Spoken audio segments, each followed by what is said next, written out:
জয় শম্ভু, হর হর মহাদেব।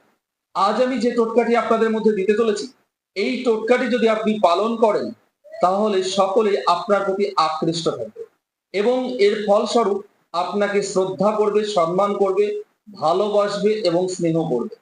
এটা করতে গেলে কি করতে হবে?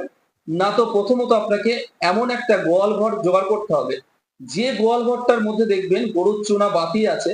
সেই গরুর চুনার মধ্য দিয়ে কোনো বৃক্ষ জন্ম নিয়েছে বা উদ্ভিদ জাতীয় গাছ জন্ম নিয়েছে। সেটা লতানো গাছ হোক, বৃক্ষ গাছ হোক, যাই হোক, সেই গাছটাকে তুলতে হবে আপনাকে। সেটা তোলার আগে আপনাকে হাত জোড় করে বিনতি করতে হবে, হে বৃক্ষ দেবতা, তুমি গরুর চুনার থেকে জন্ম নেওয়া, তোমাকে আমার ভীষণ প্রয়োজন।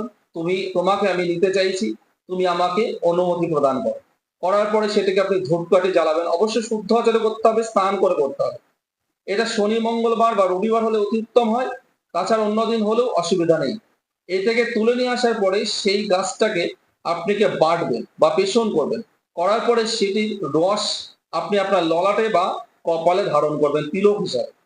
করার পরে আপনি জনসম্মুখে গেলে সকলেই দেখবেন আপনার প্রতি আকৃষ্ট থাকবে, আপনাকে সমীহ করবে, ভালোবাসবে এবং স্নেহ করবে। এটা করার ফলে আপনার কার্যসিদ্ধি লাভ হবে। এটা করতে গেলে আপনাকে অবশ্যই মনে রাখতে হবে যে পাকা, আজকাল বেশিরভাগই পাকা গোয়াল ঘর হয়ে গেছে। পাকা গোয়াল ঘর খুঁজতে গেলে হবে না, কাঁচা গোয়াল ঘর গ্রাম অঞ্চলে খোঁজার চেষ্টা করবেন, তাহলে নিশ্চয়ই পাবেন। একদম 100% গ্যারেন্টি দিয়ে বলছি, আপনি রেজাল্ট পাবেন পাবেন।